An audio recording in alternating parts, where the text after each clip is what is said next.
Pinakamadagang ate. Pinakamagadagang ate, daga. Diba?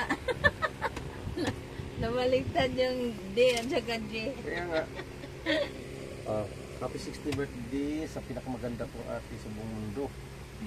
Sana sa taong ito ay magdala ka ng maraming biyaya at tagumpay sa buhay mo. Mahal ka namin, ate. Mahal ka namin. I love you, ate. Many more. Wala may lambing taon ng imong salita po eh. Many more birthdays to come. Kabasa pa talaga. For this year. Ngayon kayo sinusulo ko pa. Happy 60th birthday sa pinakamaganda kong ate Yung sa buong ano, mundo. magsalita na ano.